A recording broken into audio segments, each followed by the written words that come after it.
অষ্টম শ্রেণীর অঙ্কটা ৭ নম্বর সমাধানটা আমি করাচ্ছি।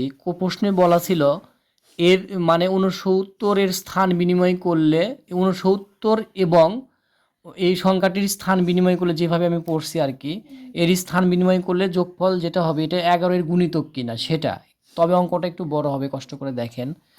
৬৯ সংখ্যাটির স্থান বিনিময় করলে সংখ্যাটি হবে স্থান বিনিময় মানে কি, এটা ওই স্থান বিনিময় হয়ে যাবে। এটা ৯ এভাবে আসছে না, ৯টা এই পাশে আসবে, ৬টা এই পাশে আসবে, এটা হলো স্থান বিনিময়। স্থান বিনিময় করে দিছি আমি ৯ ৬ করে দিছি। এখন আমরা লিখব সংখ্যাটি, আচ্ছা সংখ্যাটি হচ্ছে ছিল কত, আচ্ছা স্থান বিনিময় সংখ্যাটি এত লিখলাম। আমরা আবার লিখতে পারি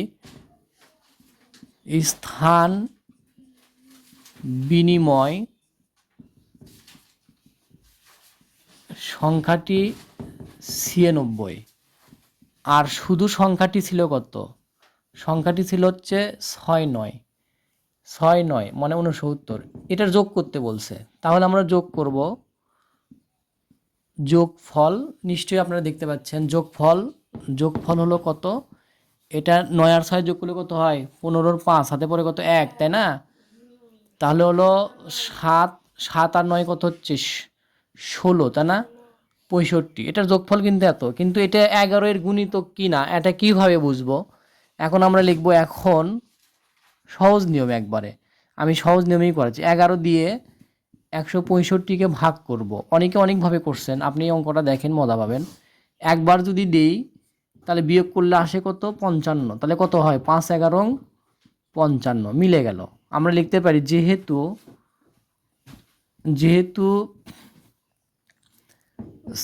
মানে যেহেতু যেহেতু যোগফলের, যেহেতু স্থান বিনিময় সংখ্যাটি এবং সংখ্যাটির যোগফল আমার এত হয়েছিল, আমরা এখানে লিখব যেহেতু ১৬৫ সংখ্যাটি ১১ দ্বারা নিঃশেষে বিভাজ্য, সুতরাং ১৬৫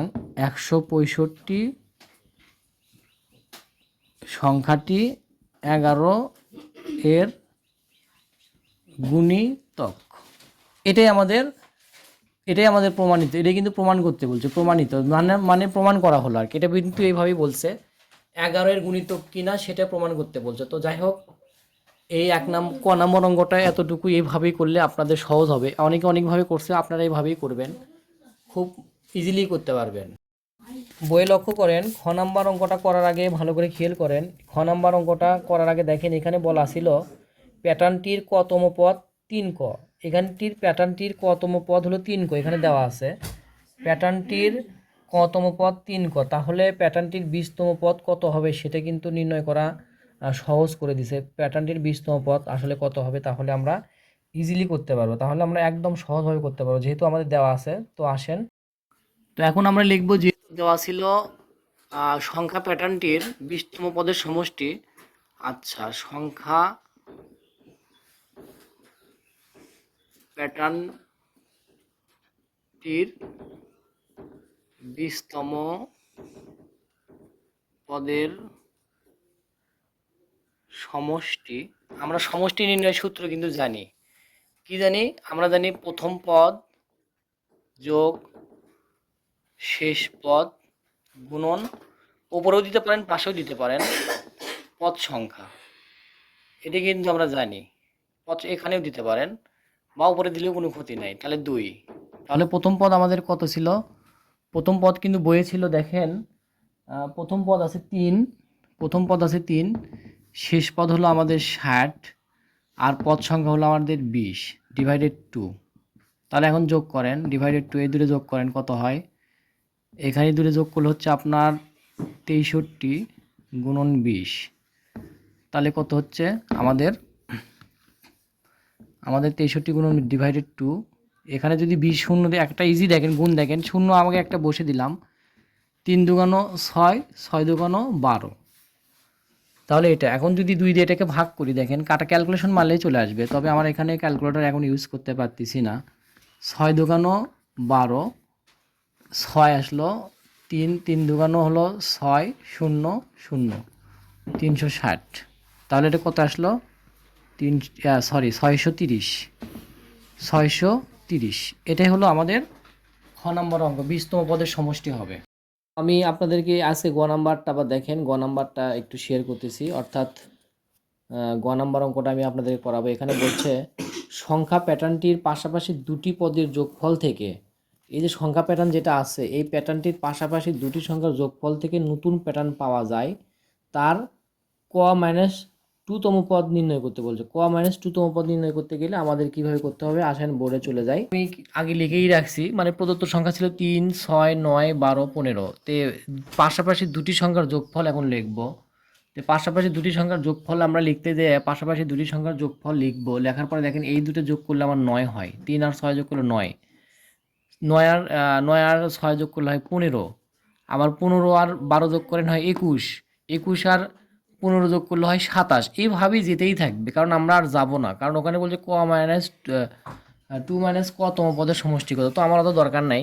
তো আমরা লিখতে পারি, সুতরাং পাশাপাশি দুইটি সংখ্যা, এখানে পাশাপাশি টি লেখা হয়নি, এখানে পাশাপাশি দুইটি সংখ্যার যোগফলের পর নতুন প্যাটার্ন, কারণ প্যাটার্ন একটা নতুন প্যাটার্ন রূপ নিল। ওরা বলছিল পাশাপাশি দুটি সংখ্যা যোগ করার পরে, তো যোগ করার পরে নতুন প্যাটার্নের রূপ নিল, তাহলে এটা প্রথম প্যাটার্ন, দ্বিতীয় প্যাটার্ন, তৃতীয় প্যাটার্ন, চতুর্থ প্যাটার্ন।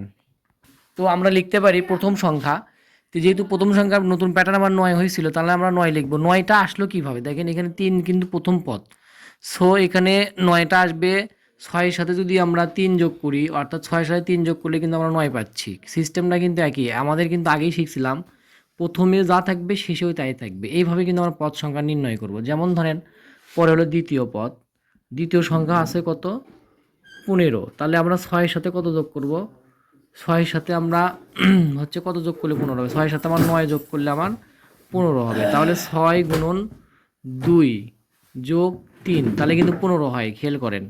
আবার হলো এখানে তৃতীয় সংখ্যা কত আছে, 21, 21 যদি হয় 6 গুণন কত দিব আমরা, 12, দেখেন 6 গুণন 3 যোগ 3, 3 6 18, 19, 20, 21, এটা কিন্তু ভালো একটা থিম।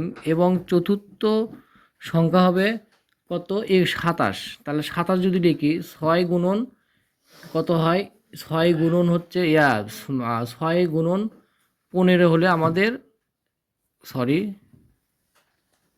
তো লিখবো আমরা 6 যোগ এখন 21, মানে ওই আগেরটা লিখবো। তাহলে দেখেন এই যে 6 গুণন 4 যোগ 3, তার মানে কত, 4 6 24, 25 26 27, এইভাবে করবো। অতএব লিখবো, অতএব কতম সংখ্যা, কতম সংখ্যা এখানে হবে, কতম সংখ্যা হবে এখানে 6 গুণন ক যোগ 3, তাহলে কি দাঁড়াচ্ছে 6 ক যোগ 3, এটা আমাদের দাঁড়ালো। এখন প্রশ্নে ছিল অতএব, অতএব কত আছে এখানে, ক মাইনাস 2তম পদ সমান সমান, আমরা এটা ধরেই করব, ক মাইনাস 2তম পদ যেহেতু আছে আমরা এটা ধরে করব।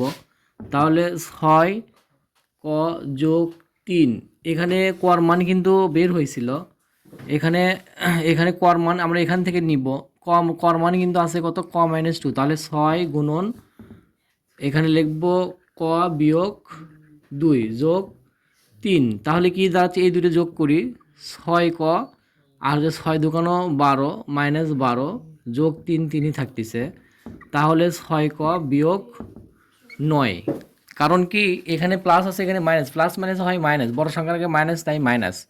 আমরা লিখবো অতএব উত্তরে আসে লিখবো ক মাইনাস 2তম পদ সমান সমান 6 ক মাইনাস 9, এটাই আমাদের অ্যান্সার হবে, কাঙ্ক্ষিত অ্যান্সার। তো ভিডিওটা অবশ্যই ভালো লাগলে অবশ্যই লাইক শেয়ার কমেন্ট করবেন ইনশাআল্লাহ। আসসালামু আলাইকুম, সবাই ভালো থাকবেন।